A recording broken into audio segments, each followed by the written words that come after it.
உங்க அத்தனை பேருக்கும் இன்னைக்கு காதுல எட்டக்கூடிய ஒரு செய்தியா பேச்சா வந்திருக்கிற ஒரு பேச்சு என்னன்னா, அவங்களுக்கு பிசிஓடி இருக்காம்பா. இந்த பிசிஓடி சினைப்பை நீர்க்கட்டி, பாலிசிஸ்டிக் ஓவரி, இதெல்லாம் உங்களுக்கு தெரியும் இல்லையா? தெரியுமா தெரியாதா? எத்தனை பேருக்கு இந்த சொல் தெரியும்? கை தூக்குங்க. பிசிஓடி எல்லாருக்கும் தெரியும். Very good. கண்டிப்பா தெரிஞ்சிருக்கணும். Awareness is the first step of education. நமக்கு தெரியணும். அந்த பிசிஓடிங்கிற ஒரு விஷயம் என்ன, உங்களுக்கு தெரியாத விஷயம் என்னன்னா, பிசிஓடிங்கிற ஒரு விஷயத்துக்கும் சர்க்கரை நோய்க்கும் தொடர்பு இருக்கு. நமக்கு இன்னைக்கு பிசிஓடி வர ஆரம்பிச்சது, இன்னைக்கு பிசிஓடினால நம்ம மென்ஸ்ட்ருவல் சைக்கிள் இர்ரெகுலரா இருக்கு அப்படின்னா, உங்களுக்கு ஒரு குட்டியா இன்சுலின் ரெசிஸ்டன்ஸ் ஆரம்பிச்சிருக்குன்னு அர்த்தம். நம்ம ரொம்ப குண்டா இருக்கிறோம், லேசா மீச வருது, லேசா அன்வான்ட் ஹேர் தாடியில இருக்கு, சைக்கிள் கரெக்டா இல்ல. கரெக்டான சைக்கிள்னா 28-30 நாட்களுக்கு ஒரு முறை 4 நாட்கள் மாதவிடாய் சுழற்சி இருக்கணும். அந்த 4 நாட்கள்ல முதல் நாள் லேசா ப்ளீடிங் இருக்கணும், செகண்ட் 3 டேஸ்க்கு நல்ல ஃப்ளோ இருக்கணும், தேர்ட் டே முடிவுல இருந்து 4th டேக்குள்ள மெதுவா அது நிக்கணும்.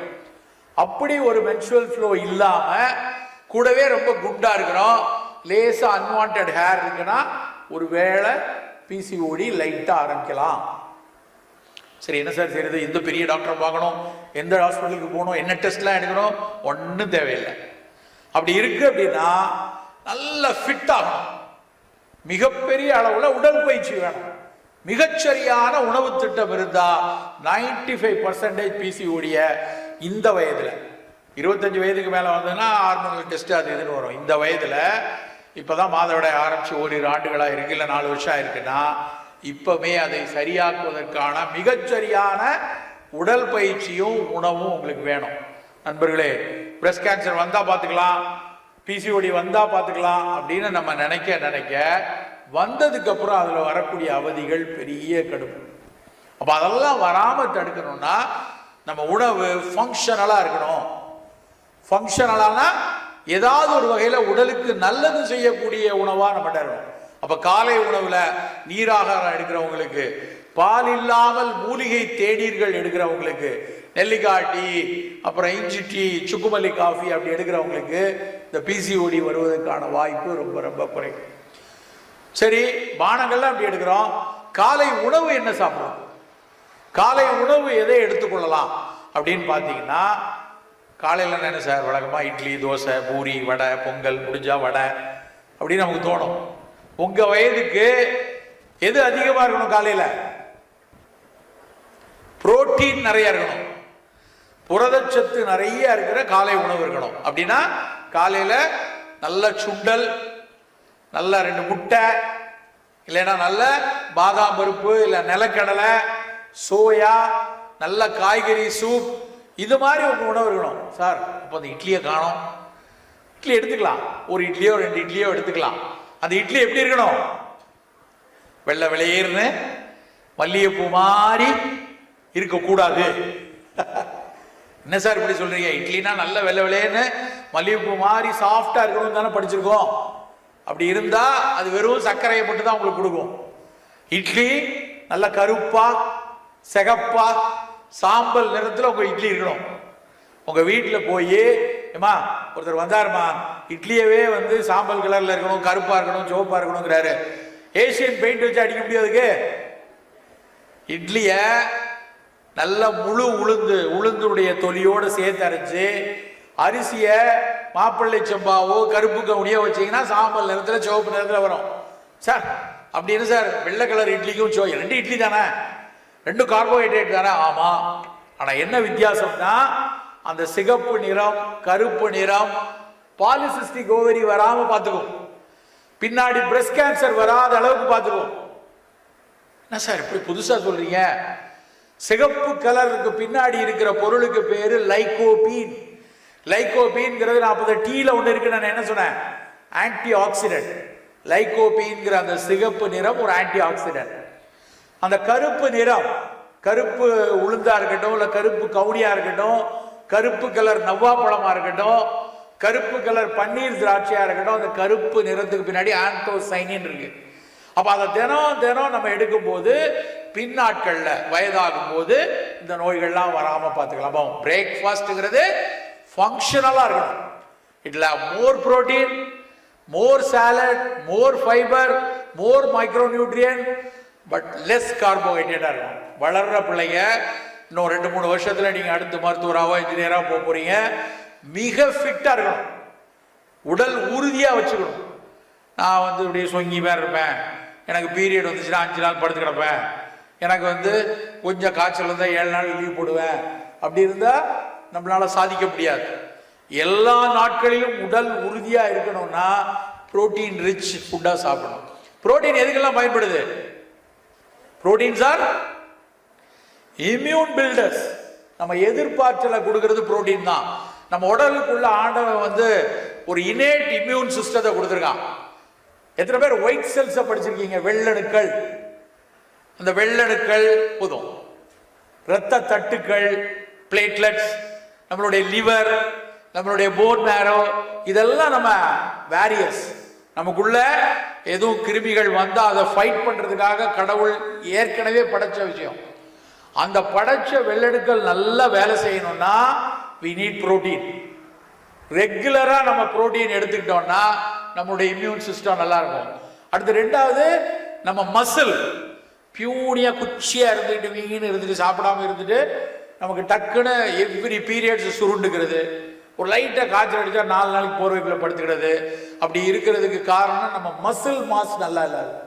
மசில் நல்லா ஸ்ட்ராங்கா இருக்கணும். ஆணோ பெண்ணோ மசில் ரொம்ப ஸ்ட்ராங்கா இருக்கணும். அதுக்கும் புரோட்டீன் வேணும்.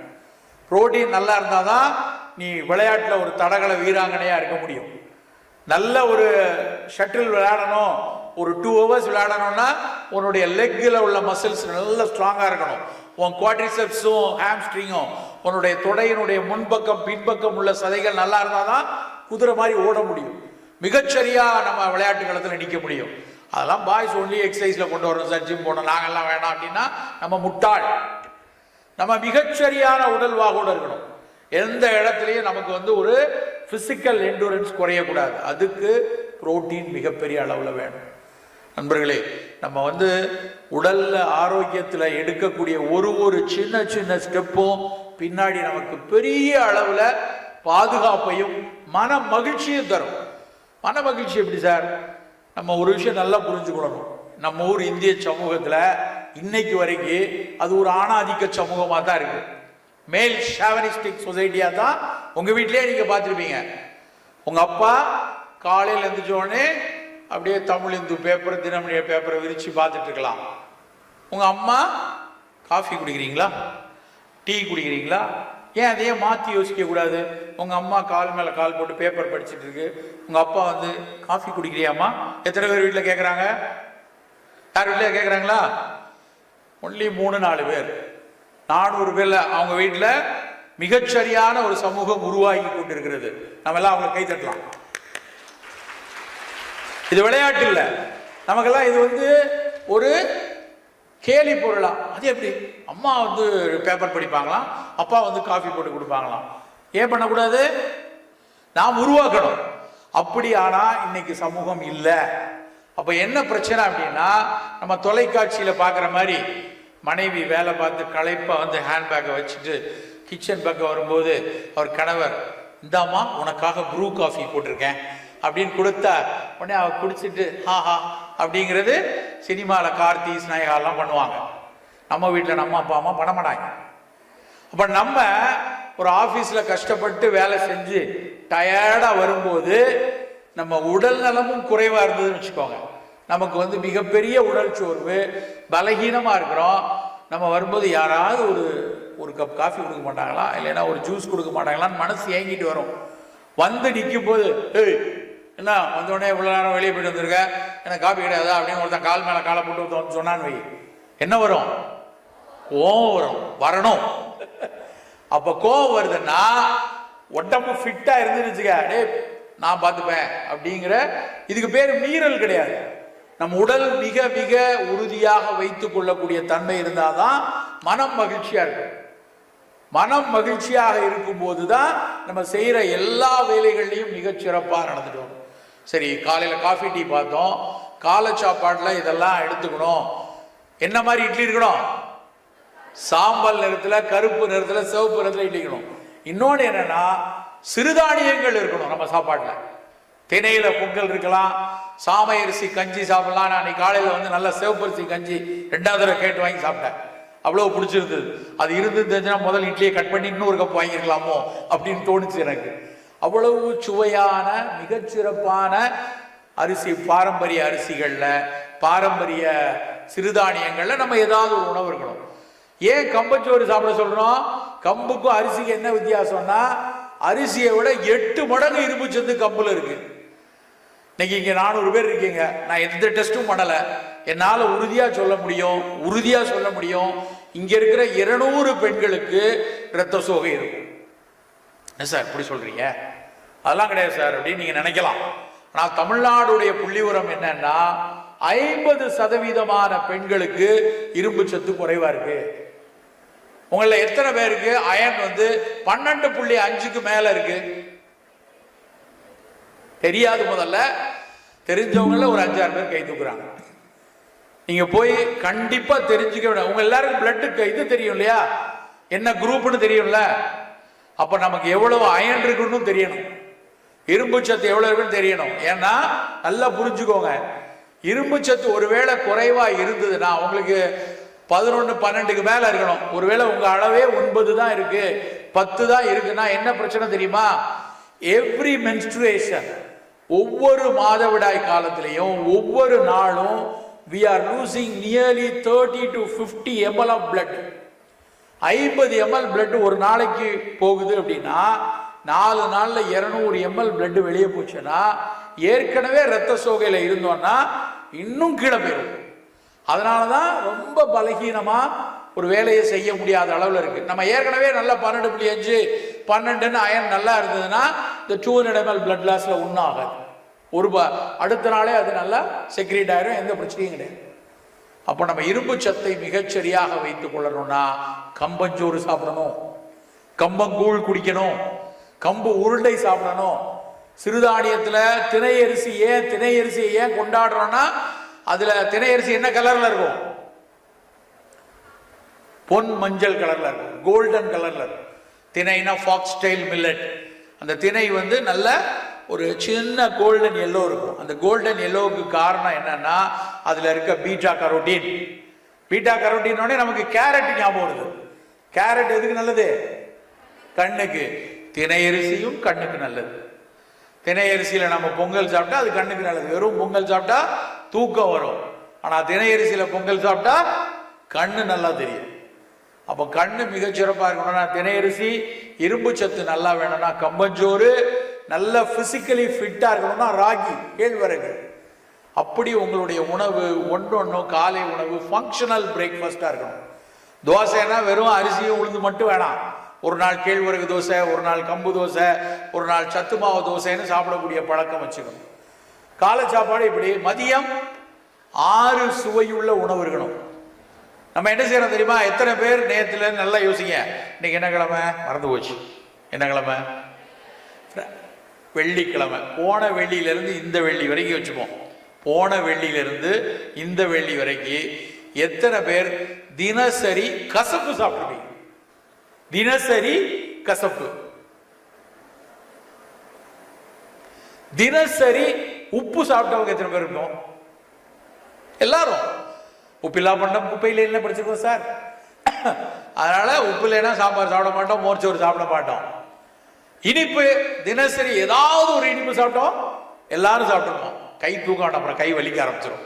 இங்க போனா சார் இப்படி எக்ஸசைஸ் பண்ண வைக்கிறாரு. இனிப்பு எல்லாரும் சாப்பிடுவோம், உப்பு எல்லாரும் சாப்பிட்டுருப்போம், புளிப்பு கண்டிப்பா சாப்பிட்டுருப்போம், வேற என்ன காரம் கண்டிப்பா இருக்கும். சாப்பிடாத 2 பொருள் என்னன்னா கசப்போ துவர்ப்போ எடுத்துக்க மாட்டோம். ஆனா இன்னைக்கு டேக் ஹோம் மெசேஜ்ல அடுத்த மெசேஜ் என்னன்னா, தினசரி ஏதாவது ஒரு கசப்பு சாப்பிடணும். ஏதாவது ஒரு கசப்பு. ஒரு நாள் பாவக்காய், ஒரு நாள் கோவக்காய், ஒரு நாள் வேப்பம்பூ ரசம், ஒரு நாள் வெந்தய பொடி, ஒரு நாள் கருவேப்பிலை சட்னி, இதெல்லாம் கசப்பு தான். அப்ப நீங்க வீட்டுல சொல்லணும், ஏன் கசப்பு? நம்ம என்ன படிச்சிருக்கோம்னா, டிவில எல்லாம் ஒரு விளம்பரம் வருது, ஸ்வீட் எடு கொண்டாடு. உண்மையில என்ன தெரியுமா? ஸ்வீட் எடு, திண்டாடு.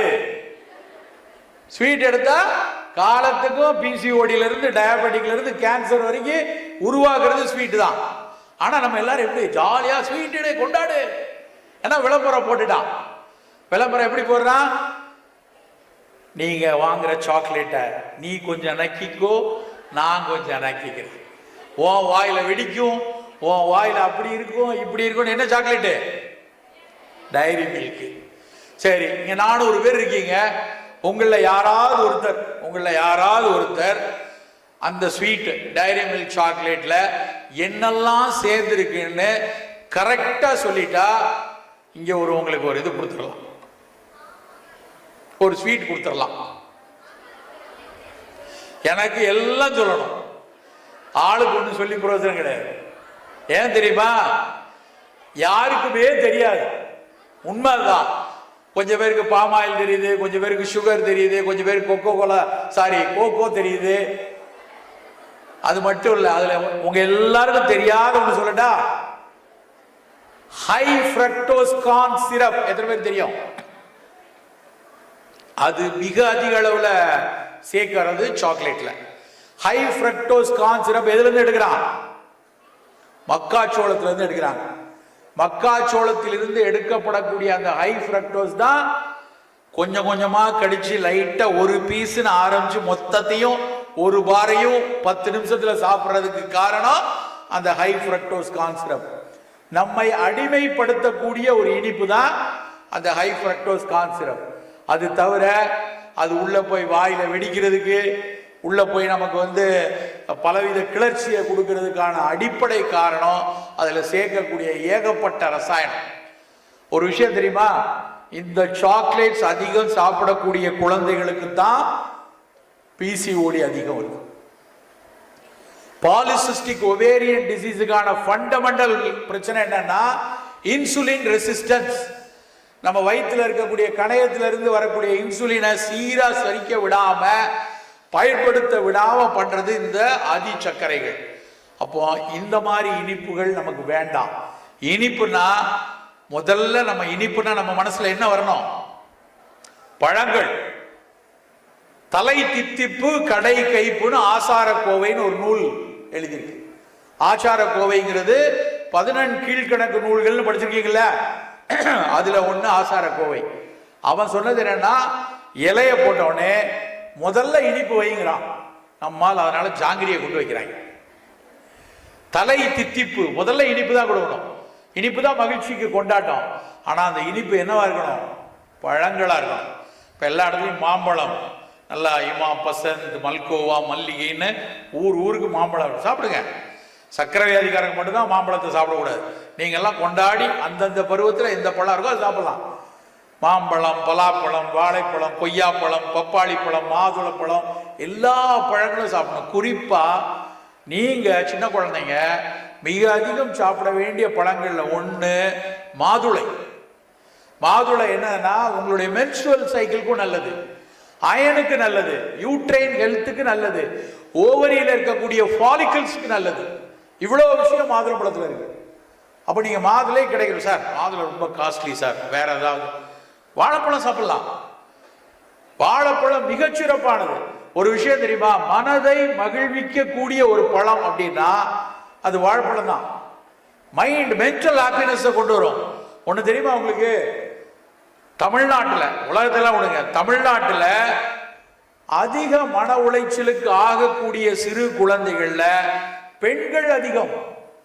உங்களுக்கு தான் நிறைய டிப்ரெஷன் வருதுங்கிறான், உங்களுக்கு தான் ஸ்ட்ரெஸ் ரொம்ப இருக்குங்கிறாங்க. பசங்களை விட பெண்களுக்கு நிறைய ஸ்ட்ரெஸ், நிறைய டிப்ரெஷன். அது வரக்கூடாதுன்னா வாழைப்பழம் ரெகுலரா சாப்பிடணும். நாம் என்ன பண்றோம் தெரியுமா? வாழைப்பழத்தை பிள்ளையாருக்கு மட்டும் 10 ஸ்டாண்ட் ஆக்கியிருக்கோம். பிள்ளையாரை கும்பிடும்போது எப்பா பிள்ளையாரப்பா எல்லாம் எனக்கு மட்டுமே கிடைக்கட்டும் அப்படின்னு சொல்லி வாழைப்பழத்தை வச்சு பத்தியை சொருகி வச்சுட்டு பத்தி அணைஞ்சோடனே தூக்கி தூர போறோம். வாழைப்பழம் அதுக்கா? வாழைப்பழம் ஒவ்வொரு ஊர்ல இருக்கக்கூடிய தமிழ்நாட்டுடைய அந்த கடற்கோடி களியக்காவலையில செவ்வாழை இருக்கும், நேந்திரன் வாழை இருக்கும். அதுக்கப்புறம் நாகர்கோயில்ல மட்டிப்பழம், திருநெல்வேலியில நாட்டு வாழை, திருச்சியில மோரிஸ், திண்டுக்கல்ல சிறுமலை பழம், இங்க ஈரோடுல தேன்கனி வாழை, ஏலக்கி தருமபுரியில் ஒவ்வொரு ஊர் வாழைப்பழமும் ஒரு உடல் நலத்துக்கு அவ்வளவு நல்லது. அப்போ நம்ம என்ன செய்யணும், காலையில் ஒரு சிறு வாழைப்பழம் தினசரி சாப்பிடணும். செரட்டோனின், நம்ம பிரெயினில் இருக்கக்கூடிய டோப்பமின் செரட்டோனினா நம்மளை வந்து ஆக்டிவாக மகிழ்ச்சியாக வைக்கிறது. மனமகிழ்ந்து சிரிச்சு அப்படி ரசிச்சு இந்த உலகத்தை பார்க்கணும்னா வாழைப்பழம் சாப்பிடணும். வாழை இளம் பிஞ்சொலிய கனியெறிந்தல் செய்யும் சித்த மருத்துவம். அதுவும் ரொம்ப கொலன்னு கனிஞ்சிருக்கணும்னு அவசியம் இல்லை, கொஞ்சம் இளங்காயா இருக்கலாம். அதுல ரெசிஸ்டன்ஸ் ஸ்டார்ச் நிறைய இருக்கு அப்படிங்கிறான். அப்போ அந்த மாதிரி பழங்களை உங்களுடைய உணவுல தலை தித்திப்புனா மத்தியானம் சாப்பிடும்போது பழத்துண்டு முதல்ல சாப்பிடுங்க. அது பப்பாளி, நாட்டு பப்பாளியினுடைய சுவை அத்தனை பெண்களுக்கும் வேணும். ஏன்னா பெண் குழந்தைகள்ல அந்த மென்சுரல் சைக்கிள் நல்லா வரணும், ஓவரி நல்லா இருக்கணும்னா மாதுளையும் பப்பாளியும் தான் அவ்வளவு உதவியா இருக்கும். ஈஸ்ட்ரோஜெனிக் ஃபுட் அப்படிங்கிறான், அது பப்பாளியில இருக்கு. ஸோ விரும்பி விரும்பி சாப்பிடனா இல்லை சார், நான்லாம் ஸ்ட்ராபெரி தான் சாப்பிடுவேன். நமக்கு எதுக்கு, அது வெளிநாட்டுக்கார பழம். ஸ்ட்ராபெரியில் அத்தனையும் கெமிக்கல் போட்டு தான் அந்த இனிப்பை கொடுக்குறாங்க. நம்ம ஊரில் உங்கள் பாட்டிக்கு ஸ்ட்ராபெரி தெரியுமா? ஆனால் நமக்கு ஸ்ட்ராபெரி பெண்ணே அப்படி பாட்டு படித்தான். ஓ, அது நமக்கு ஏற்ற போல இருக்கு, அதனால தான் பாட்டிலெல்லாம் வந்திருக்கு அப்படின்ட்டு இருக்கான். ஆனால் நம்ம ஊர் நெல்லிக்காய் எத்தனை பேருக்கு தெரியும்? எல்லாருக்கும் தெரியும். தினம் நெல்லிக்காய் சாப்பிட்றோமா? சும்மா நெல்லிக்காய் வந்து தினசரி சாப்பிட்றவங்க கம்மி. அப்படி இருந்தா நம்ம ஊர் நெல்லிக்காய் வியாபாரிகள்லாம் அவங்கெல்லாம் ரேஞ்ச் ரோவரில் போயிட்டு இருப்பாங்க. அவங்க இன்னும் தலையில நெல்லிக்காய் வச்சு வித்துட்டு இருக்காங்க. நண்பர்களே, நம்ம நெல்லிக்காய் ரெகுலரா விரும்பி சாப்பிடணும். அது ஔவையார் காலத்திலிருந்து சொல்லிட்டு இருக்காங்க, இது முதுமைக்கு நல்லது, உடல்ல தீங்கு வராம பார்த்துக்குவோம், விட்டமின் சிக்கு நல்லது, பல நோய்களை எதிர்க்கக்கூடிய தன்மை நெல்லிக்காயில இருக்கு. ஆனா நெல்லிக்காயை விட்டுட்டு நம்ம வந்து ப்ளூபெரி 425 ரூபா சார், ட்ரை ப்ளூபெரி எங்க வீட்டில் வச்சிருக்கோம் அப்படிங்கிறான். எதுக்கு? அது கலிபோர்னியாக்காரன் அதை சாப்பிட்டுட்டோம். நம்ம ஊர் நெல்லிக்காயை சாப்பிடும். அது இந்திய நாட்டுக்குரிய நம் உடலுக்கான ஒரு விஷயம். அப்போ காலை உணவு அப்படி எடுத்தோம்னா மதிய உணவுல இனிப்பான பழங்கள் 6 சுவையிலையும் கசப்பை நல்லா விடாமல் எடுத்துக்கணும். சோறு கொஞ்சம் குறைவாகவே எடுக்கலாம். மலை மாதிரி இப்படி குமிச்சு வச்சு அது மேல குழம்பு விட்டு கவளங்கோளமா உருட்டி அடிச்சதெல்லாம் வேணாம். அதெல்லாம் அந்த காலத்தில் எடுத்தாங்க. இப்பெல்லாம் கொஞ்சமா சோறு வச்சுக்கலாம். நிறைய புரோட்டீன், நிறைய சுண்டல், அப்புறம் நல்லா ஸ்ப்ரவுட்டட், நிறைய கூட்டு, காய், புலால் சாப்பிட்றவங்க, மீன்கள், அது மாதிரி உங்களுடைய உணவுல மற்ற உணவுகள்லாம் நிறைய இருக்கட்டும், சோறு குறைவா இருக்கணும். அந்த சோறு எப்படி இருக்கணும்னா பாரம்பரிய அரிசிகளா இருக்கணும். நம்ம ஊர்ல இந்தியாவில் மொத்தம் 1,40,000 அரிசி இனங்கள் இருந்துச்சான். 1,40,000 வெரைட்டி. ஆனா இப்ப நம்ம வெறும் 20-30 வெரைட்டி தான் இந்தியா முழுக்க போட்டுட்டு இருக்கோம். எங்க போச்சு அதெல்லாம்? ஒரு பாரம்பரிய அரிசியும் ஏதாவது ஒரு உடலுக்கு நல்லது கொடுக்கக்கூடிய அரிசி இருந்திருக்கு. பிள்ளை பெக்கிறவங்களுக்கு, வயிற்றுல குழந்தை இருக்கிறவனுக்கு குள்ளக்காரன் ஒரு அரிசியை கொடுத்துருக்காங்க. பிரசவம் ஆயிடுச்சு, டெலிவரி பண்ணா குடியடிச்சான் சம்பான்னு ஒன்று கொடுத்துருக்காங்க. பிள்ளை மெலிஞ்சிருக்கு, நோயாய்ப்படுதுன்னா கருங்குருவை அரிசி கொடுத்துருக்காங்க. ஆள் மெலிந்திருக்கிறான், வளர்ந்திருக்கிறான், ஊட்டம் இல்ல, மாப்பிள்ளை சம்பா கொடுத்துருக்காங்க. புற்றுநோய்கள் மாதிரியான நாள்பட்ட நோய்களா கருப்பு கவுனி அரிசியை கொடுத்துருக்காங்க. ஒரு நோய்க்கும் ஒரு அரிசியை நம்ம இனம் கண்டுபிடிச்சிருக்கு. தமிழ்நாட்டில் மட்டும் 145 அரிசி இனங்களை நம்ம நெல் ஜெயராமன் ஐயா தஞ்சாவூர் பக்கத்தில் அவங்க அதை கண்டுபிடிச்சி அதை ஜெர்ம் பிளாஸ் எடுத்து இந்த பல்கலைக்கழகத்தில் கோயம்புத்தூர்ல அவங்க கொடுத்துருக்காங்க. 140 வெரைட்டி வெறும் டெல்டா பகுதியில் மட்டும். ஆனால் நம்ம வந்து வெறும் பச்சரிசி புழுங்கரிசி 2 தெரியும் சார். பச்சரிசி அந்த கடையில் வாங்கணும், புழுங்கரிசி இந்த கடையில் வாங்கணும் பேசிட்டு இருக்கோம். நம்ம ஊரில் அவ்வளவு பாரம்பரிய அரிசி இனங்கள் இருக்கு. அப்போ நம்ம சோறு சாப்பிட்டோம்னா இட்லி வந்து எப்படி சிகப்பா கருப்பா இருக்கணும், அத மாதிரி அரிசியும் நல்ல பழுப்பா ப்ரௌன் ரைஸ் இல்லைன்னா ரெட் ரைஸ், பிளாக் ரைஸ் அப்படி சாப்பிடணும். அப்படி சாப்பிட்டோம்னா சத்தும் கிடைக்கும். நான் சொன்ன மாதிரி புற்றுநோய்கள் இந்த மாதிரி நோய்கள் வராமல் பாதுகாத்துக் கொள்ளலாம். சர்க்கரை வியாதி தலைவிரிச்சாடும். 8 கோடி மக்கள் இன்னைக்கு தமிழ்நாட்டில் இருக்காங்கன்னா 1 கோடி பேர் டயபெட்டிக்ங்கிறான். நம்ம அதுக்குள்ள போய் மாட்டி நம்ம நினைப்போம், சார் எனக்கு இப்பதான் 14 வயசு ஆகுது, 15, இப்பவுமே சர்க்கரை வியாதி வந்துடும், பிபி வந்துடும், சுகர் வந்துடும், வந்ததுலேருந்து பயமுறுத்திட்டே இருக்கீங்களேன்னு தோணும் உங்களுக்கு. ஆனா என்ன உண்மைன்னா கேட்ச் தம் யங் அப்படிங்கிறது வெறும் படிப்புக்கு மட்டும் இல்லை, ஹெல்த்துக்கும் முக்கியம். இந்த வயதுல நீங்க வந்து ஒரு உடல் உறுதியை பெறுவதற்கான அத்தனை முயற்சி எடுத்தீங்கன்னா உங்களோட 25 வயசு 30 வயசுல படு ஆரோக்கியமாக இருப்பீங்க. எத்தனை நோயாளிகளை நாங்கள் பார்த்துருக்கோம். எனக்கு வந்து இப்பவும் ஞாபகம் ஒரே ஒரு சின்ன குட்டி கதை சொன்னவங்கள தான் உங்களுக்குலாம் ரொம்ப பிடிக்குது, அதனால் சொல்லுவோம். அதாவது நான் வந்து ஒரு 25 வருஷம் இருக்கும், 20 வருஷம் நான் வந்து சென்னையில் ஒரு சின்ன கிளினிக் வச்சுருக்கிறேன் 25 இயர்ஸ் முன்னாடி. அப்போ ஒரு போஸ்ட்மேன் வருவார் எங்கள் கிளினிக்கு வந்து, தபால் கொண்டு வந்து கொடுப்பார். இப்போல்லாம் போஸ்ட்மேனே காணும், நமக்கு எல்லாமே இமெயிலில் வருது, நம்ம எல்லாமே போஸ்ட்மேனே நிறைய பேர் பார்க்குறது இல்லை. முன்னாடி போஸ்ட்மேன் தான் எங்களுக்கெல்லாம் தெய்வம். அவர் ஏதாவது லெட்டர் கொண்டு வர மாட்டாரா? எங்கள் தெருவில் ஒரு போஸ்ட்மேன் போவார், நான் வாசல் என்னன்னு எனக்கு லெட்டர் வருதான்னு பார்த்துட்டு இருப்பேன்.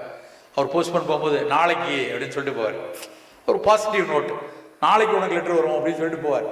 அப்படியான போஸ்ட்மேனில் ஒருத்தர் வந்து நான் கிளினிக்கில் உட்காந்துருக்கும் போது ரெகுலராக வருவார். அவருக்கு உங்களை மாதிரி குட்டி குட்டியாக 3 பொம்பளை பிள்ளைங்க, ரொம்ப கஷ்டப்பட்ட வாழ்க்கை வாழ்ந்துட்டு இருக்கிறவர். அவருக்கு காலில் வேறு ஒரு பெரிய நோய் உண்டு. அவர் என்கிட்ட வந்து அந்த வைத்தியம் பண்ணுவார். அப்போ வரும்போதெல்லாம் வந்து, சார் நீங்கள் இந்த லைப்ரரியில், நான் என்னோடய கிளினிக்கில் ஃப்ரண்ட்டில் வந்து உட்காந்துருக்க நோயர்கள் உட்காந்துருக்க இடத்துல கொஞ்சம் நிறைய புஸ்தகம் அடுக்கி வச்சுருப்பேன். அவங்க வந்தால் எடுத்து படிக்கணும்ன்ட்டு.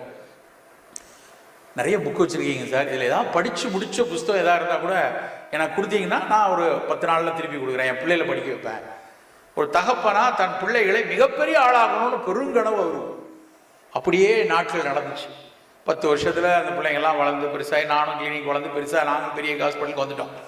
வந்தப்புறம் ஒரு நாள் திடீர்னு வந்து அவர் எண்ணிலிருந்து எனக்கு அலைபேசியில் ஃபோன் வருது. சார் என்ன ஞாபகம் இருக்கா அப்படின்னு ஃபோன் பண்ணோன்னே நான் சொன்னேன், சார் எப்படி இருக்கீங்க, ரொம்ப நாள் ஆச்சு, நான் ரிட்டையர்ட் ஆகிடுப்பீங்களே? ஆமாம்மா, நான் ரிட்டையர்ட் ஆகி போய் ஊரில் விவசாயம் பார்த்து அப்படி இருந்துகிட்ருக்கேன் சார், முதுமை, உங்களை பார்க்கணும், உங்களுக்கு அப்பாயின்மெண்ட் கிடைக்க கஷ்டமாக இருக்குது. பாருங்க, என்ன சார் சொல்கிறீங்க, எவ்வளோ நாள் நம்ம பழகிக்கோம், வாங்க எப்போனாலும் வாங்க அப்படின்னு சொல்கிறேன். இல்லை, என் பொண்ணையும் மருமகனையும் கூப்பிட்டு வரணும், அதுக்காக. கல்யாணம் ஆயிடுச்சா அப்படின்னு. ஆமாம்மா, 2-3 வருஷம் ஆச்சு. பத்திரிக்கைலாம் கொடுக்கல அப்படின்னு நான் சும்மா கோச்சிட்டு அப்படியே வாங்கன்னு சொல்லிட்டேன். சரின்னு சொல்லிட்டு அடுத்த நாள் அந்த பொண்ணு, மருமகன், இவர் அந்த ரிட்டையர்டு போஸ்ட்மேன், அப்புறம் இன்னொரு வயதான பெண் எல்லாரும் வராங்க, கிளினிக் வராங்க. வந்தவுடனே அந்த பெண் வரும்போதே பார்க்குறேன், வயிறு நல்லா பெரிய நிறை மாதமாக இருக்கா. பார்த்தோடனே தெரியுது நல்லா ப்ரெக்னென்ட் லேடி. பார்த்தோடனே எனக்கு அவளை நான் ரொம்ப சின்ன பிள்ளையில உங்களை மாதிரி இருக்கும்போது பார்த்துருக்கறதுனால எனக்கு அவ்வளோ சந்தோஷம். அவளை பார்த்தோடனே எப்படா டெலிவரி, எப்போ, என்னைக்கு இடிடி அப்படின்னு சொல்லி ரொம்ப மகிழ்ச்சியாக உட்கார்றா அப்படின்னு சொல்லி பேசிகிட்டு இருக்கிறேன். அந்த பிள்ளையுடைய முகத்தில் ஒரு சிறு வாட்டம் இருக்குது. ஆனால் அந்த முகத்தை பார்த்தோடனே ஏதோ சொல்ல போகிறா அப்படின்னு ஒரு தயக்கத்தில், அங்கிள் இது மாதிரி, அம்மா எனக்கு செப்டம்பரில் எனக்கு இடிடி, வந்தப்போ ஜூலை கிட்ட இருக்கும்னு நினைக்கிறேன், ஒரு 7 மாதம் 8 மாதம் பெண்ணாக இருப்பான்னு நினைக்கிறேன். அவள் வந்துட்டு சொல்கிறா, 8 மாத குழந்தை பெண்ணை வைத்துக்குள்ள பேபி இருக்குது. அந்த பொண்ணு என்கிட்ட சொல்கிறா, அங்கிள் நான் வந்து போன வாரம் நான் டாக்டரை பார்க்க போயிருந்தேன், என்னுடைய பிரெஸ்ட் ஒரே பெயினாக இருந்தது, கொஞ்சம் கட்டியாக இருந்தது. நான் டக்குன்னு சொல்கிறேன், அதெல்லாம் இப்போ நீ மதர் பண்ண போகிற, இப்போ வந்து உன்னோட பிரெஸ்ட் வந்து ப்ரிப்பேர்ட் ஆகும், இப்போ வந்து ஹெவினஸ் இருக்குது, சாதாரண விஷயம் தானே அப்படின்னு நான் சொன்னேன். இல்லை அங்கிள், அதை தாண்டி அப்படி தான் என்னை பார்த்த முதல் லேடி டாக்டரும் அப்படி தான் சொன்னாங்க. ஆனால் எனக்கு ரொம்ப வலிச்சுது, பார்க்குறதுக்கு கல் மாதிரி இருக்க மாதிரி இருந்தது. அப்படி சொன்ன உடனே அந்த லேடி டாக்டர் என்ன பண்ணியிருக்காங்க, ஒரு ஸ்கேன் பண்ணிடுவோம்மா அப்படின்னு பண்ணியிருக்காங்க. வயிற்றில் 8 மாத பேபி, ஸ்கேன் பண்ணி பார்த்தா அவள் பிரெஸ்ட்டில் கேன்சர். நான் முதல்ல ஒரு சொன்னேன், குழந்தை பேர் இல்லாதவங்களுக்கு தான் வருதுன்னு, இப்போ குழந்தை வயிற்றுக்குள்ளே இருக்குது, பிரெஸ்ட்டில் கேன்சர். எனக்கு தூக்கி வாரி போடுச்சு. என்னடா அப்படி சொல்கிறேன் அப்படின்னு.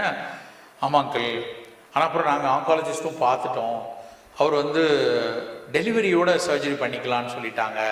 இப்போ வந்து பேபி இருக்கிறதுனால கீமோ வேணாம், இன்னொரு மாதம் தானே இருக்குது, நம்ம இன்டியூஸ்டு டெலிவரியாக ரெகுலர் வர்றதுக்கு ஒரு 4 வாரம் முன்னாடியே சிசேரியன் பண்ணி எடுத்துகிட்டு உன்னை ட்ரீட் பண்ணிடலாம் அப்படின்னாங்க.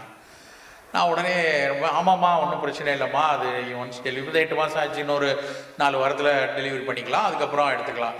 அப்போ அந்த பொண்ணு சொன்னா, அவள் நல்லா படித்து என்ன எம்டெக் முடித்து, ஒரு இன்டெகிரேட்டட் எம்டெக் முடித்து, MBA படித்து, ஒரு பெரிய சாஃப்ட்வேர் நிறுவனத்துடைய டீம் லீடராக இருக்கா. அவளுக்கெல்லாம் 50-60 பொறியாளர்கள் வேலை செஞ்சுட்ருக்காங்க. அவள் ரொம்ப சாலிடாக சொல்கிறான், ஆமாம் அங்கிள் நான் ரெடி ஆகிட்டேன், எனக்கு வந்து முதல்ல ஷாக்காக தான் இருந்தது, but I am prepared, I know இது வந்து கம்ப்ளீட்லி ட்ரீட்டபிள்னு தெரியும், maybe I may lose my breast, but it's not a problem, எனக்கு 2-3 கொஸ்டின் இருக்குது, அது கேட்க தான் உங்கள்கிட்ட வந்தேன் அப்படின்னு. என்ன சொல்லுமா அப்படின்னு.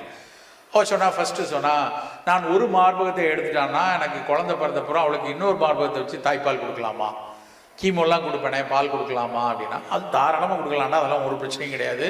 ஆஃப்டர் யுவர் கீமோ நீ டெஃபினட்டாக கொடுக்கலாம், சில கீமோவுக்கு தான் சொல்லுவாங்க, மற்றபடி இதுக்கெல்லாம் பண்ணலாம், ஒரு பிரச்சனை இல்லைன்னு நான் சொல்லிட்டேன்.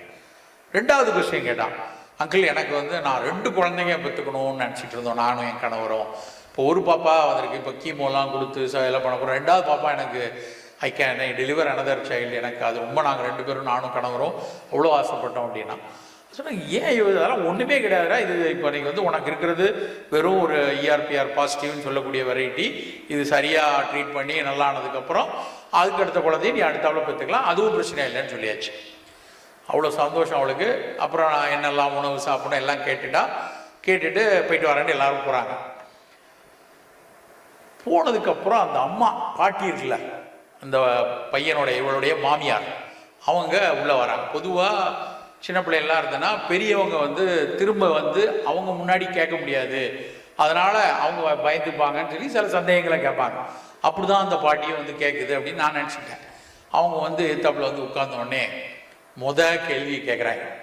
ஃபஸ்ட்டு கேள்வி என்ன கேள்வி தெரியுமா?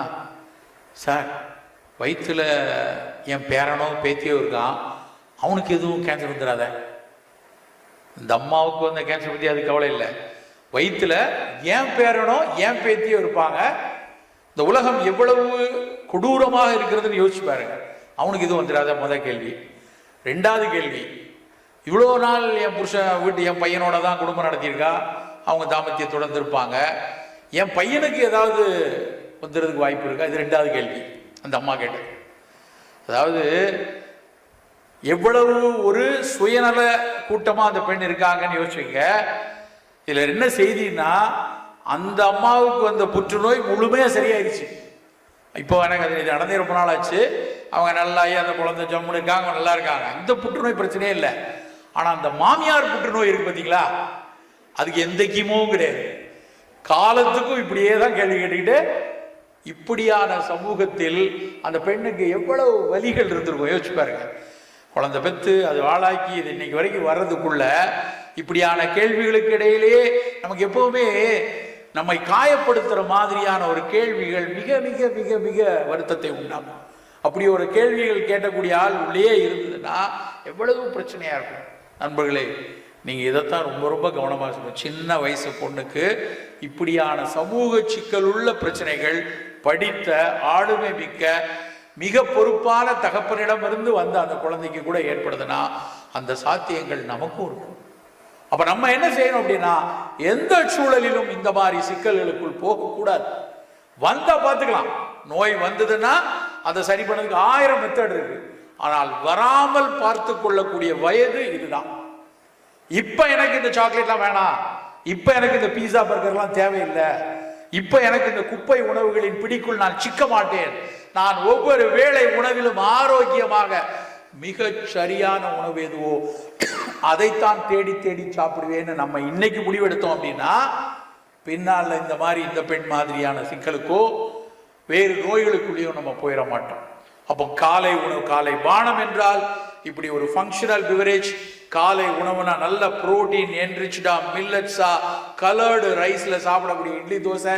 மத்தியான சாப்பாடுனா 6 சுவையுள்ள அத்தனை சுவையும் கிடைக்கிற மாதிரி, அதுவும் இயல்பிலேயே கிடைக்கக்கூடிய இனிப்புள்ள பழங்கள், குறைவான உப்பு. ஊறுகாயை பற்றி ஒரு பொண்ணு கேட்டுச்சு, எப்பவுமே இனிப்பு மேல நமக்கு அக்கறை இருக்கு, உப்பை நிறைய பேர் போட்டுக்கிட்டே இருக்கும். தயவு நிறைய பேர்லாம் சோத்துக்கு உப்பு போடுறது இல்லை, உப்புக்கு சோறு போட்டு சாப்பிட்ற கூட்டம்லாம் இருக்கு. அவ்வளோ உப்பு சாப்பிட்றோம், தேவையில்லை. நல்ல ஒரு விஷயம் நல்லா சொன்னேன், உப்பில்லா பண்டம் குப்பையிலேன்னா நம்ம நினைக்கிற மாதிரி உப்பு போடலைன்னா அந்த பழத்தை தூக்கி தூர போடணும், எலுமிச்சை பழத்தில் உப்பு போட்டாதான் பாதுகாப்பாக வைக்க முடியுங்கிற கருத்து கிடையாது. தப்பா நம்ம நினைச்சிட்டு இருக்கோம். உப்பில்லா பண்டம் குப்பையிலேங்கிறதுக்கு வேற பொருள் இருக்கு. என்ன பொருள் தெரியுமா? நீங்க ஓடி ஓடி ஓடி நடந்து வேலை செய்யும் பொழுது உங்க உடம்புல வேர்த்து ஒழுகும் இல்லையா, அந்த வேர்வை என்னது? உப்பு. அப்படி நீ வேர்த்து ஒழுகலைன்னா உன் பண்டம்னா உன் உடம்பு. வேர்த்து ஒழுகாத உடம்பு குப்பையிலே அப்படின்னா உப்பில்லா பண்டம் குப்பையிலேன்னு அர்த்தம். அதை விட்டுவிட்டு நம்ம வந்து எலுமிச்சங்காய் ஊறுகாய் குப்பையில போட சொன்னாங்க, உப்பு இல்லைன்னா சோத்து கொண்டு கொட்ட சொன்னாங்கன்னு நினைச்சிட்டு இருக்கோம். உப்பில்லா பண்டம் குப்பையிலேங்கிறது நம் உடல் உழைப்பு இல்லை என்றால், வியர்த்து ஒழுகவில்லை என்றால், நம்ம ஓடி ஓடி விளையாண்டு நம் வாழ்வை மகிழ்வாக வைத்துக் கொள்ளனா நம்ம உடம்பு குப்பையில தான் போடணும். அதுதான் அதனுடைய பொருள். அப்போ உப்பை குறைவா எடுத்துக்கிட்டு, புளிப்பு காரத்தை மிதமா எடுத்துட்டு, கசப்பு துவர்ப்பை அதிகமா எடுத்துக்கணும். கடைசி என்னது? இரவு உணவு. நம்ம அதிக அட்டூழியம் பண்றது ராத்திரி உணவுல தான். அதுவும் நகர்ப்புறத்தில் வர்றவங்க எல்லாரும் பார்த்தீங்கன்னா ராத்திரி ஆனாலே அவங்களுக்கு ஒரு சிவப்பு கலர் பைக் ஞாபகம் வருது. உங்கள்லேயே நிறைய பேர் சிவப்பு கலர் பைக் பார்த்துருப்பீங்கல்ல. என்னது? ஸ்விக்கி, சொமேட்டோ, ஆளாளுக்கு வேற என்னமோலாம் சொல்றாங்க, செப்டோ, இப்படி நிறைய. ராத்திரி ஆனால் இப்போ நாங்கள்லாம் ராத்திரி சாப்பாடு என்ன, எங்கள் வீட்டு போய் எங்கள் அம்மாட்ட கேட்பேம்மா ராத்திரி என்னதுமா அப்படின்னா, என்னது மத்தியானம் இருக்க மீதி சாப்பிடு. மத்தியானம் இருக்கிற மீதி தான் நாங்களாம் சாப்பிட்டோம். உங்கள் அப்பா அம்மாட்ட போய் கேளுங்க, மத்தியானத்துக்கு ராத்திரி என்ன, ராத்திரி நான்லாம் அன்னைக்கு பன்னீர் பட்டர் மசாலாவும் தந்தூரி நானும் சாப்பிட்டேன்னு யார் அப்பாவை சொல்லுவாங்களா? மத்தியானம் சோறு மிஞ்சிருக்கும். ஒருவேளை இறக்கம் இருந்துச்சுன்னா எங்கள் அம்மா கொஞ்சம் அப்பளம் பொரிச்சு தரும். நான் அப்படியே கும்பிடுவேன், ஏம்மா இன்னைக்கு அப்பளம் கிடைக்குது, ரசம் சூடு பண்ணி தராங்க அப்படின்னு சந்தோஷமா பார்த்துருக்கோம். ஆனால் நாம என்னன்னா, ராத்திரியில் இன்னைக்கு உப்புமா அப்படின்னா கொலவிரி. உப்புமாவா, நான் போய் ஆர்டர் பண்ணிக்கிறேன், நான் ஸ்விக்கியில் போட்டுக்கிறேன், சொமாட்டோவில் போட்டுக்கிறேன். ஸ்விக்கி சொமாட்டோவில் போய் சிவராமன் இன்னைக்கு பேசும்போது கம்பங்கூழ் நல்லா இருக்குன்னு சொன்னார். அப்போ சொமாட்டோவில் போய் கம்பங்கூழ் தேடுவோம். சொமாட்டோவில் போய் ஸ்பகெட்டி இருக்கா, பாஸ்தா இருக்கா, கிராவியோலி பாஸ்தா இருக்கா அப்படின்னு தேடுவோம். எல்லா குப்பை உணவை தான் அந்த சிவப்பு கலர் பைக்கில் கொண்டு வந்து குப்பையை கொண்டு போய் வீட்டில் கொண்டு எரிஞ்சிட்டு போகிறான். வச்சுக்கோ, 500 ரூபா கொடுத்துட்ட. இதுக்கு பேர் என்ன தெரியுமா? தமிழில் ஒரு அப்ரிவியேஷன் இருக்கு. இந்த மாதிரி போய் குப்பை உணவை சாப்பிட்றதுக்கு தமிழில் ஒரு அப்ரிவியேஷன் இருக்கு. சோ சே சூ. அதுக்கு என்ன அர்த்தம் தெரியுமா? சொந்த செலவில் சூனியம் வைக்கிறது. நம்மளே காசு கொடுத்து, எனக்கு கொஞ்சம் கேன்சர் கொடுத்துட்டு போயிருப்பா, நம்மளே காசு கொடுத்து 50 வருஷத்துல கண்டிப்பா டயபெட்டிக் வந்துடும் எனக்கு. அதுக்கு பேர் தான் சோ சே சூ. அதனால தயவு செய்து இந்த சோ சே சூ உங்க வீட்டில் வேண்டாம். இந்த ஸ்விக்கி, சொமேட்டோ இதெல்லாம் பல ஆயிரம் கோடிக்கு இரவில் வணிகம் செய்து கொண்டிருக்காங்க. நமக்கு வேண்டாம். நம்ம வீட்டில் நீங்க அத்தனை பேரும் கிச்சன்ல படு ஆர்வமாக பணியாற்றணும். என்ன சார், கொஞ்சம் முன்னாடி தான் படிச்சு டாக்டர் ஆகணும், படிச்சு கலெக்டர் ஆகணும். நீங்க டாக்டர் ஆகும், கலெக்டர் ஆகும், என்ஜினியர் ஆகும், கூடவே சமையல்லே நிற்போம். சார் சொல்றீங்களே, நீங்க சமைப்பீங்களா அப்படின்னு உங்கள்ட்ட பல பேர் கேள்வி இருக்கு. அந்த பக்கம் மிகச்சரியாக 16 வருஷம் காலையிலேயும் மத்தியானம் நான் சமைப்பேன். நம்புவீங்களா? 16 வருஷம். இப்ப 10 வருஷமா வேலை நிறைய ஆகி போச்சு. அதனால பணியாளர்கள் இருக்காங்க, செய்யறாங்க. நானும் என் மனைவியும் 2 பேரும் வேலை செஞ்சுட்டு இருப்போம். நான் கொஞ்சம் வேகமா சமைக்கக்கூடிய ஆள். அதனால நான் என் மனைவிட்ட சொல்லுவேம்மா, நீ பேக் பண்ணி பிள்ளைங்களுக்கு கொடு, அதெல்லாம் நீ பார்த்துக்கோ. நான் ஏன்னா 4 பேனர்லையும் இந்த பக்கம் சாம்பார், இந்த பக்கம் அவியல், இந்த பக்கம் எல்லையும் சேர்ந்து 4 கதையும் பண்ணக்கூடிய ஒரு ஃப்ரெண்ட், ஒரு என்ன சொல்றது, ஆர்வத்தை எங்க அம்மா எனக்கு கற்றுக் கொடுத்துட்டாங்க. அதனால கடை பண்ணி சந்தோஷமா இருக்கும். சமையல் அவ்வளவு அற்புதமான, மனதை மகிழ்விக்கக்கூடிய ஒரு கலை.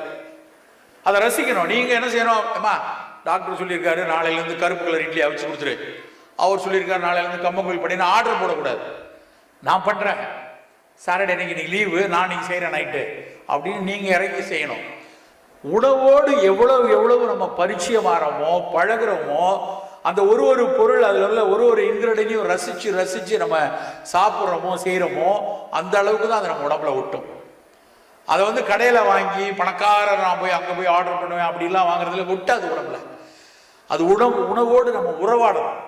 அப்படியான பழக்கத்தை வைத்துக் கொள்ளுங்கள். இரவு உணவு என்பது எளிய உணவா, ஒரு கோதுமை ரவை கஞ்சி கொஞ்சம் போல, இல்லை இட்லி சாப்பிட்டீங்களா, இட்லி எளிதாக ஜீரணிக்கக்கூடிய எளிய உணவா இரவுல இருக்கணும். இப்பெல்லாம் பல வீட்டில், கல்யாண வீட்டில் முந்தின நாள் தான் கொட்டு கூட்டுறாங்க. ராத்திரி போனால் 45 வகையான உணவு, 16 வகையான பலகாரம் எல்லாம் யாருக்கு தேவையில்லை. நம்ம எளிய உணவா தினம் ஒரு விருந்து என்னையாவது போய் சாப்பிட வேண்டியதான். ஆனால் தினம் சாப்பிட்றதுல எளிய உணவாக இரவு உணவு இருக்கணும். நண்பர்களே, நம் உணவில் எவ்வளவு அக்கறை எடுக்கிறோமோ அந்த அளவுக்கு தான் நம்ம ஆரோக்கியம் நம்ம உடம்புல ஒட்டி இருக்கும். இன்னைக்கு ஒட்டுமொத்த உலகமும் நோய்களால் நிரம்பி வழியுது. கோயம்புத்தூர் ஹப் ஆஃப் ஹாஸ்பிட்டல்ங்கிறான், சென்னை ஹப் ஆஃப் ஹாஸ்பிட்டல், அத்தனை ஆஸ்பத்திரியும் அனெக்சர் பில்டிங் கட்டிக்கிட்டே இருக்காங்க. 1000 பெட்டுள்ள ஹாஸ்பிட்டல் சென்னையில், 1000 பெட்டுள்ள ஆஸ்பத்திரி. அவனோட சேர்மன் ஒரு மீட்டிங் வந்திருக்காரு. அவர் சொல்றாரு, சார் பத்த மாட்டேங்க சார், நாங்கள் 2000 பெட்டு கட்டிட்டு இருக்கோம். அரசாங்கத்தில் கேட்டுறான், 500 டயாலிசிஸ் யூனிட் உள்ள ஒரு 6 ஃப்ளோர் உள்ள ஆஸ்பத்திரி அரசாங்கத்தில் கிட்ட யோசிச்சுட்டு இருக்காங்க. திரும்புற இடம்லாம் ஆஸ்பத்திரி வளர்ந்துக்கிட்டே இருக்கு. எப்பவும் செழிக்க கொளிக்க வளரக்கூடிய பிசினஸ்னா ஒன்று சாப்பாடு, ஒன்று நோய். இங்க காசை கொடுத்துட்டு அங்க ஆள் அனுப்பிடுறது. நல்லா தின்னு அப்புறம் போய் அங்கே படுத்துக்கோ, நல்ல வகையா சாப்பிடு அப்புறம் அங்கே போய் படுத்துக்கோ. இங்கேயும் கொஞ்சம் காசு, அங்கேயும் கொஞ்சம் காசு. எதுக்கு? நான் மருத்துவமனை என்பது ஒரு மருத்துவ வழிகாட்டுதலுக்கு தான் டாக்டர் இருக்கணும். Doctor should be a wellness coach, should not be a treating surgeon or physician. அவங்க ஏதாவது தேவை, ரொம்ப அவசரம், ஆத்திரம்னா போய் பார்க்கணும். மற்ற நேரங்களில் ஒரு கோச்சா தான் நான் இருக்கணும். I should coach you. நீங்க மேட்ச் விளையாடுறப்ப நீ அந்த கோல் எப்படி அடிக்கணும், நீ எப்படி சிக்ஸர் அடிக்கணும்னு சொல்லி கொடுக்கலாம். நானே கூட உன் கையை பிடிச்சி பேட் வச்சு அடிக்கிறதுனா அது பேர் கோச் கிடையாது. டாக்டர் வெல்னஸ் கோச்சா தான் இருக்கணும். உனக்குரிய குடும்ப மருத்துவர், உங்க தெருவில் உங்க ஊர்ல இருக்கக்கூடிய மருத்துவரிடம் நீங்க போய், எனக்கு கொஞ்சம் தொப்பை வருது, எனக்கு கொஞ்சம் உடல் பலகீனமா இருக்கு, மென்சுரல் சைக்கிள் கரெக்டா இல்லை, எனக்கு இந்த சின்ன சின்ன வாயெல்லாம் உலர்தல் இருக்கு, என்ன செய்யலாம் என்று கேட்டு வருவதற்கு உங்க மருத்துவர் இருக்கணும். போய் டாக்டர் எந்த நேரமும் காசை கொடுத்து மருந்து வாங்கி சாப்பிட்டுட்டு, மருந்துலாம் இப்போ இவ்வளோ ஆனா ஆகிப்போச்சு. பொரியல் மாதிரி வீட்டில் பீன்ஸ் பொரியல், பக்கத்தில் மெட்ஃபார்மின் பொரியல், அதுக்கு பக்கத்தில் டெல்மிசாட்டான் பொரியல் தான் பல பேர் சாப்பிட்டு இருக்காங்க. அப்படி வேண்டாம். அதற்கு இப்போதிருந்தே உணவில் மிகச் சரியான கவனம் வைத்துக்கள். சரி, உணவெல்லாம் பார்த்தாச்சு, போதுமா? போதாது. உடல் பயிற்சி ரொம்ப முக்கியம். பிசிக்கலா ஃபிட்டா இருக்கணும். தினம் ஓடி ஓடி நல்ல உடல் நலம் மிகச்சரியா இருக்கணும். ஓட்டா இருக்கணும். நடைப்பயிற்சிலாம் இன்னும் ஒரு 10 வருஷம் கழிச்சு நடக்கலாம். இப்போ ஓடணும், இப்போ விளையாடணும். அப்படி ஓட்டமும் விளையாட்டும் இருக்கணும்.